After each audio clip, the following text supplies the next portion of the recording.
عبدالجبار ترین صاحب، کیا ایک طرف جو ہمارے مسلم ممالک ہیں جن میں عرب ممالک شامل ہیں خاص طور پر، وہ لائن میں لگے ہوئے تھے اسرائیل کو تسلیم کرنے کے لیے، ان سے دوستی اور تعلقات بنانے کے لیے، ادھر سے اچانک اسرائیل جو ہے اس نے فلسطینیوں پر حملے کر دیے، تو کیا اس نے اس بات پر یہ فائدہ اٹھانے کی کوشش کی کہ اب عرب کیونکہ ہمارے دوست بن رہے ہیں تو مزاحمت نہیں ہوگی مسلمانوں کی طرف سے؟ جی، اصل میں جو بھی اسرائیلی جو منصوبہ بندی کرتے ہیں، جو کام بھی کرتے ہیں منصوبہ بندی کے ساتھ کرتے ہیں. اس سے پہلے بھی آپ نے دیکھا کہ ان کا جو ایک بہت ہی جارحانہ رویہ عربوں کے ساتھ رہا. جیسے فلسطینیوں کے جو علاقے انہوں نے قبضے میں کیے ہوئے ہیں وہ انہوں نے نہیں چھوڑے ابھی تک. جو ان کے پاس جولان کی پہاڑیاں ہیں، جو شام کا جو علاقہ ہے، وہ بھی انہوں نے نہیں چھوڑا، اور اس کو بھی انہوں نے کہا جی ہم نے اس کو انیکس کر لیا، یہ ہمارا حصہ ہوگا. اور جیروشلم پہ، ایسٹ جیروشلم جو انہوں نے قبضے میں کیا تھا، اس پہ انہوں نے کہا جی یہ بھی ہمارا حصہ ہے. بلکہ انہوں نے امریکہ کی مدد سے وہاں اس کو اپنا کیپٹل اناؤنس کیا، اور وہاں امریکن نے اپنی ایمبیسی وہاں شفٹ کر دی.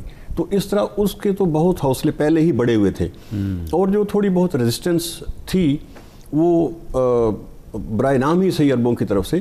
جب ان کے ساتھ ان کے تعلقات اچھے ہو گئے اور بہت سارے ملکوں نے تسلیم کر لیا، تو پھر وہ یہی سمجھے کہ اب ہمیں کوئی روکنے والا نہیں ہے، اور عرب بھی ہمارے ساتھ ہیں، لہذا فلسطینی جو ہیں اب یہ ایک پرانی کہانی ہے، ہم جو چاہے ان کے ساتھ کر لیں، کوئی نہیں بولے گا. تو یہ فلسطین میں حماس اور الفتح جو ہے ان کے درمیان جو ایک محاذ آرائی ہے، ایک اختلافات ہیں، کیا اس سے بھی اس نے فائدہ اٹھایا ہے؟ یہ بدقسمتی سے ہم جو مسلمان ہیں میں بھی کوئی لفظ یہ زیادہ شدید نہ ہو جائے، منافق بہت زیادہ ہیں. اور یہ جو منافقت ہے مسلمانوں کی، بیسیکلی ہماری تباہی کا بحث یہ منافقت ہے، جو ہماری مسلمانوں کی منافقت ہے. اس لیول پہ دیکھیں کہ فلسطین میں یہ ٹوٹل غزہ میں اباؤٹ 3 ملین لوگ ہیں، اور 2 ملین اور 3 ملین قریب جو ہیں وہ ویسٹ بینک میں ہیں، اور باقی ادھر ادھر پھیلے ہوئے ہیں. سیریا کے اندر، اسرائیل کے اندر جو ہیں تقریباً 2 ملین کے قریب 2.5 کے لوگ ہیں.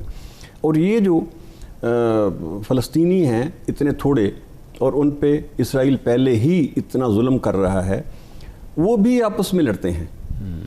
اور الفتح اور حماس کی بہت شدید لڑائی اس سے پہلے ہو چکی ہے، بہت لوگوں کی جانیں اس میں ضائع ہو چکی ہیں. اور ابھی بھی جو پچھلا الیکشن ہوا تھا، اس الیکشن میں جو غزہ کا ایریا تھا یہاں سے حماس جیتی تھی، اور جو ویسٹ بینک کا ایریا تھا وہاں سے الفتح جو ہے جیتی تھی. اور اوورال جو حکومت تھی انہوں نے فلسطینی اتھارٹی جو بنائی تھی وہ الفتح کے جو محمود عباس ہیں ان کو ان کا صدر بنا دیا تھا. لیکن ان کے اختلافات آپس میں ابھی تک چلتے رہتے ہیں. حماس جو ہے اس کا سٹانس جو ہوتا ہے وہ بہت سخت گیر ہے، یعنی وہ اپنے حقوق کے لیے لڑنے اور مرنے کے لیے تیار رہتے ہیں، اور وہ لڑتے بھی ہیں، مرتے بھی ہیں. جبکہ جو محمود عباس ہے اس کا سٹانس جو ہے وہ بہت پولائٹ ہوتا ہے، وہ سمجھتا ہے کہ نیگوسیٹ کر کے ان لوگوں سے ہم اپنا جو مطالبات ہیں منوا لیں. لیکن محمود عباس پچھلے 15 سال میں وہاں بیٹھے ہوئے حکومت کر رہے ہیں، لیکن کچھ اپنا مطالبہ منوا نہیں سکے، اور فلسطینیوں کی بھلائی نہیں ہوئی بلکہ ان کا نقصان ہی ہوا ہے. اور ابھی جو کچھ جان فلسطینیوں میں ہے وہ حماس کی وجہ سے ہی ہے. میں یہ سمجھتا ہوں کہ وہ حماس کی وجہ سے ہی ہے کہ وہ ریزسٹنس شو کرتی ہے تو اسرائیل کو احساس ہوتا ہے. ادروائز ان کی طرف سے، محمود عباس کی طرف سے ایسی کوئی چیز نہیں کہ جس سے ان کو احساس ہو کہ یہ فلسطینی بھی ادھر ہیں اور یہ ایک زندہ قوم ہے. تو کیا محمود عباس کو یہ سمجھا جائے کہ وہ ایک کمزور آدمی ہے؟ بالکل، وہ بہت ہی کمزور شخصیت کے مالک ہیں. وہ کوئی وہ سخت فیصلہ نہیں کر سکتے، اور وہ اتنے عرصے سے چمٹے ہوئے ہیں حکومت کے ساتھ، اور ابھی بھی وہ چاہ رہے تھے کہ میری جو ہے یہ حکومت یہ پرلانگ کرے. لیکن ان کی چونکہ جو پالیسیاں تھیں اور جو انہوں نے فلسطینیوں کے لیے کچھ نہیں کیا، اور 3 آلموسٹ ٹرنور پورے کر لیے بغیر الیکشن کرائے، تو ابھی ان کو خطرہ تھا کہ میں ہار جاؤں گا، میری پارٹی ہار جائے گی، حماس اور اس کی جو باقی حمایت یافتہ تنظیمیں ہیں یہ مل کے جیت جائیں گی. تو انہیں الیکشن پھر پوسٹ پون کر دیے تھے. اسی غزہ کی جو ابھی جو حالیہ لڑائی ہوئی ہے اس سے پہلے انہیں الیکشن ہونے تھے، لیکن وہ پوسٹ پون کر دیے تھے اسی ڈر سے کہ جی یہ الیکشن میں ہار جاؤں گا. صرف اپنی ان کمزوریوں کی وجہ سے فلسطینی بھی ان کو پسند نہیں کرتے.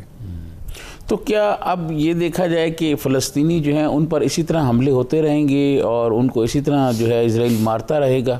بالکل، فلسطینی ایسے ہی بیچارے ظلم سہتے رہیں گے اور اسرائیل ظلم کرتا رہے گا، کیونکہ کسی نے بھی کوئی شعوری کوشش نہیں کی ان کو روکنے کی۔ 2014 میں جب آلموسٹ 50 دن یہ بمباری کرتے رہے فلسطینی پہ اور بہت زیادہ جانی نقصان بھی کیا، اور اس وقت جو ان کی امریکن تھیں سیکٹری خارجہ جو تھیں میڈم کلنٹن تھیں، یہ وہاں گئی ہوئی تھیں تل ابیب میں، اور وہ کلپ جو ہے وہ پوری دنیا نے دیکھا ہے کہ نیتن یاہو نے یہ کہا ان کی موجودگی میں کہ یہ جو ہم بمباری کر رہے ہیں اور یہ کیجویلٹیز جو ہو رہی ہیں، ہیومن لاس ہو رہا ہے، عورتیں ہیں، بچے ہیں، بڑے ہیں، یہ ہم انٹینشنلی کر رہے ہیں، ہم جان بوجھ کے ہم کر رہے ہیں، ہم زیادہ سے زیادہ کیجویلٹیز کرنا چاہتے ہیں تاکہ ہم ان کو ذرا سبق سکھا سکیں۔ یہ انہوں نے اس کے سامنے، لیکن اس اسٹیٹمنٹ کے باوجود میڈم ہلری نے کوئی ان کو آگے سے جواب نہیں دیا۔ کنڈیم کرنا تو بہت دور کی بات ہے، یہ تک نہیں کہا کہ آپ یہ حملے جو ہے بند کر دیں، یہ تک نہیں کہا ان کو، تو اس سے ان کا حوصلہ ظاہر بڑھتا ہے۔ ترین صاحب، مسلمانوں نے اور خاص طور پہ ہمارے عرب دوستوں نے ایک OIC بنائی ہوئی ہے اور جس میں سارے ممالک ہیں، اور انہوں نے بنائی بھی عرب مسائل اپنے حل کرنے کے لیے تھی، جس میں فلسطین کا مسئلہ ٹاپ پر تھا۔ کیا وجہ ہے کہ OIC کو رول نہیں کر سکا؟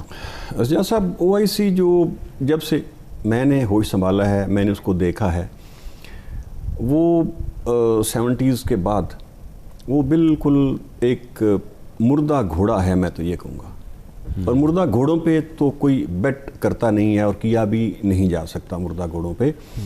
اس OIC نے مسلمانوں کے حقوق کے تحفظ کے لیے کم از کم مجھے جب تک جتنا یاد ہے کوئی کام ایسا نہیں کیا کہ جیسے مسلمانوں کی بھلائی ہو۔ بلکہ OIC کے اندر گروپ بندیاں ہیں، مسلمان ملکوں کی اپنی گروپ بندیاں ہیں OIC کے اندر جو مختلف ملکوں کو سپورٹ کرتے ہیں، اور جیسے یورپین ہیں یا امریکن ہیں یا باقی ان لوگوں کی بات کو وہ سنتے ہیں اور مانتے ہیں، مسلمانوں کے لیے کچھ نہیں کرتے۔ جیسے بھی آپ نے دیکھا کشمیر کے معاملے پہ اتنی سخت رنجش ہونے کے باوجود انہوں نے پھر بھی کچھ نہیں کیا OIC نے، اور وہ اپنے اپنے مفادات میں سارے لگے ہوئے ہیں۔ اور OIC تو چلو ایک بڑی تنظیم ہے جو سارے ملکوں کی ہے۔ اب ہم اس سے بھی چھوٹے لیول پہ آ جاتے ہیں، عرب لیگ۔ عرب لیگ تو خالصتاً عربوں کے لیے بنی نا، تو اس میں تو اور کسی ملک کا عمل دخل نہیں تھا، اور فلسطینی بھی عرب ہیں، عراقی بھی عرب ہیں، لیبین بھی عرب ہیں، شامی بھی عرب ہیں، اور اسی عرب لیگ کے ہوتے ہوئے عرب لیگ کے ہی ممبر ملک ہیں جن سب نے مل کے ان کو عراق، سیریا، لیبیا ان کو تباہ کروایا۔ تو اس لیے OIC سے یا عرب لیگ سے یا ان تنظیموں سے کم از کم مجھے کوئی امید نہیں ہے، آئندہ بھی کوئی امید نہیں ہے کہ یہ کچھ کر سکے مسلمانوں کے لیے۔ ناظرین، یہ وقت ہوا ایک بریک کا، بریک کے بعد آئیں گے تو جناب جبار ترین صاحب سے مزید گفتگو جاری رکھیں گے۔ ویلکم بیک ناظرین، ہمارے ساتھ موجود ہیں جناب عبدالجبار ترین صاحب۔ ترین صاحب، یہ بتائیں کہ ہمارے جو عرب دوست ہیں وہ اسرائیل کے ساتھ تو ہاتھ ملا کے ایران کے خلاف تو لڑنے کے لیے تیار ہیں، لیکن یہ سارے جمع ہو کے اسرائیل کے خلاف کچھ کرنے کے لیے تیار نہیں، کیا وجہ ہے؟ سجاد صاحب، اصل میں یہ دور جو ہے جو چل رہا ہے اور جو پچھلے 10 سال میں نے دیکھا ہے، یہ سارا میڈیا کا دور ہے، اور جو میڈیا ہے جتنا اس کو امریکن کنٹرول کرتے ہیں، جیوز کنٹرول کرتے ہیں، بلکہ امریکن بھی نہیں، جیوز امریکن کنٹرول کرتے ہیں، اور پورا جو بڑے بڑے ٹی وی چینلز ہیں، نیوز پیپر ہیں، جو پالیسی ان کو ادھر سے ملتی ہے وہ اس پہ عمل کرتے ہیں۔ تو انہوں نے میڈیا پہ اتنا زیادہ پروپیگنڈا کیا جس میں انہوں نے سعودیہ، ایران اور عرب ملکوں کو آپس میں لڑانے کے لیے بہت زیادہ جھوٹی خبریں پھیلائیں، اور جو کچھ بھی کیا ان کے لیے اس میں آپ میزائل حملے بھی کہہ لیں، جعلی میزائل حملے بھی اس میں تھے، یوں اس سے پہلے عراق ایران کی جنگ بھی کروائی گئی۔ یہ سارا کچھ جو ہے ان کو لڑانے کے لیے، لیکن اس میں انہوں نے تو کرنا ہے، یعنی جو دشمن ہوتا ہے وہ تو اپنا کام کرتا ہے، اس کے کرنا بھی چاہیے اس کو۔ سوچیں تو ہمارے سوچنے کی بات ہے، ہمارے سوچنے کی بات ہے کہ ہم آپس میں مسلمان ہو کے ہم ایک دوسرے کے دشمن ہیں، لیکن جو یہودی ہیں ان کے ہم دوست کیوں بنتے ہیں؟ ٹھیک ہے نا جی. تو اس لیے یہ جو ہماری حکومتیں ہیں، سعودیہ کی حکومت ہے، ہمارے ایران کی حکومت ہے، ان کو بھی یہ چیز سوچنا چاہیے کہ وہ اس پروپیگنڈے میں بھی نہ آئیں. اور جب نظر آ رہا ہے کہ سعودیہ کے پیچھے کون سی طاقتیں کام کر رہی ہیں، ایران کے ساتھ کون کام کر رہا ہے، تو ان کو اس چیز کو سیٹل کرنا چاہیے. اور اس کے لیے پاکستان بھی کوشش کر چکا ہے، باقی بھی دوست جو ہیں کوشش کرتے رہتے ہیں، اور وہ کوششیں ابھی بھی جاری ہیں. لیکن امریکن انفلوئنس جو ہے وہ مڈل ایسٹ میں بہت زیادہ ہے، امریکن انفلوئنس. اور ترین صاحب، اگر آسٹریلیا کے جنگلوں میں آگ لگ جائے اور وہاں جانور مر جائیں تو عالمی میڈیا پر خبریں بنتی ہیں. فلسطین میں انسان اور بچے مارے جاتے ہیں، عالمی میڈیا پر اس لیے خبریں نہیں بنتی کہ وہ یہودیوں کے انڈر کنٹرول ہے. ایگزیکٹلی، ایک تو یہودی کے انڈر کنٹرول ہے، کہ دوسرا وہ چونکہ مسلمان ہیں. مسلمانوں کے علاوہ کہیں آپ دیکھیں ہمارے جو فلسطین کا مسئلہ 70 سال سے چلا آ رہا ہے، کشمیر کا مسئلہ آپ دیکھ لیں، ہمارا کشمیر میں کتنا ظلم و ستم ہو رہا ہے. ابھی بھی دیکھیں آلموسٹ 2 سال سے اوپر ہو گیا کہ وہاں ایسا کرفیو لگا ہوا ہے اور لوگوں کو پابند کیا ہوا ہے. وہ ایک بہت بڑی جیل میں اس کو تبدیل کر دیا گیا ہے، لیکن وہاں کوئی بھی نہیں بولتا. لیکن جب اپنی بات آئی تو ایسٹ تیمور کو چند دنوں کے اندر انڈونیشیا سے علیحدہ کر دیا گیا. اس طرح سوڈان میں تھا، ساؤتھ سوڈان کو بھی بالکل سیپریٹ 2 حصوں میں تقسیم کر کے ایک وہاں بھی ایسائی ریاست بنا دی گئی. اور ان کا جو سوچ ہے، میں آپ ایک مثال دیتا ہوں کہ ایک یورپین ڈپلومیٹ تھا، اس سے بات ہو رہی تھی یہ ریفیوجیز پہ کہ بھئی یہ معاملہ کیا ہے. یورپ جو ہے یہ انسانی حقوق کا بڑا علم بردار ہے، اور جو ریفیوجی جا رہے ہیں وہ تو جنگ بھی شروع خود کر کے عراق میں اور سیریا میں، اور جو لوگ ریفیوجی بن کے جا رہے ہیں تو ان کو وہاں کیوں نہیں آنے دیتے. انہوں نے کہا کہ جی مسئلہ ریفیوجی کا نہیں ہے، یورپ بہت بڑا ہے، 5-6 ملین لوگوں کو وہاں بڑی آسانی سے اکاموڈیٹ کیا جا سکتا، پتہ بھی نہ چلے گا. لیکن سب سے بڑی پرابلم یہ ہے کہ یہ مسلمان ہیں. تو میں نے کہا مسلمانوں سے کیا پرابلم ہے آپ کو؟ انہوں نے کہا جی یہ اس لیے کہ مسلمان جہاں ہوتے ہیں یہ اپنی ایک علیحدہ شناخت رکھتے ہیں، اپنا ایک علیحدہ کلچر جو اس کا ہے وہ نہیں چھوڑتے. تو وہاں ہر جگہ جیسے ہماری مثال ہے اردو میں کہ 1.5 اینٹ کی اپنی مسجد بنا لیتے ہیں، اور ہماری سوسائٹی میں وہ جل نہیں ہوتے، اور اپنا جو کلچر ہے، جو اسلامک ٹیچنگ ہے اس کے مطابق یہ چلتے ہیں، تو وہ سوسائٹی کے اندر یہ گھلتے ملتے نہیں ہیں. جس وجہ سے لیٹر آن سوسائٹی کے اندر ہمیں پرابلم ہوتا ہے. تو اس لیے ریفیوجیز کو ہم نہیں لیتے اور لینا نہیں چاہتے کہ یہ مسلمان ہے. کیٹیگوریکلی اس نے یہ بات مینشن کی. تو اس مینٹلٹی کے ساتھ پھر دیکھیں تو یہی آگے سے. ترین صاحب، 50 سے زیادہ مسلمان ممالک ہیں، وہ کیا ایسا اقدام کریں، آپ کیا تجویز کریں گے جس سے کم از کم جو اسرائیل جو ظلم کر رہا ہے فلسطین پر، اس میں کمی آئے اور فلسطینیوں کو بھی اپنا کوئی حق ملے؟ اصل میں یہ مسلمان ملکوں کی ذمہ داری جو ہے وہ آپ یہ کہہ لیں کہ 2 سطح پہ آ جاتی ہے.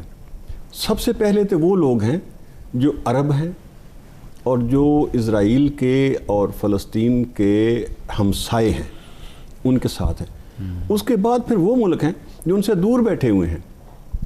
ان میں باقی ایشین کنٹریز ہیں، آگے تک جتنے انڈونیشیا تک، پاکستان سے لے کے ایران سے ٹرکی، سب لوگ جو ہے وہ دور بیٹھے ہوئے ہیں. تو سب سے پہلی ذمہ داری تو ان کی بنتی تھی، عربوں کی. لیکن عربوں نے آپ نے دیکھا ہے کہ یکے بعد دیگرے سب نے اسرائیل کو تسلیم کر لیا. اور حال ہی میں آپ نے دیکھا کہ ہمارے گلف اسٹیٹ جو تھیں انہوں نے بھی اسرائیل کو تسلیم کر لیا. تو جب وہ لوگ عرب جو ہیں جن سے اسرائیل کو زیادہ خطرہ تھا، جن کو ڈر تھا کہ یہ عرب ملک جو ہیں یہ کو ریئیکٹ کریں گے میرے خلاف اور کوئی طاقت کا استعمال کریں گے، کوئی اکنامک سینکشن میرے خلاف لگائیں گے، وہ سارے کے سارے تو ابھی اسرائیل کے ساتھ ہیں. تو اس دور بیٹھے ملک جو ہیں وہ سوائے اس سفارتی جو دباؤ ہے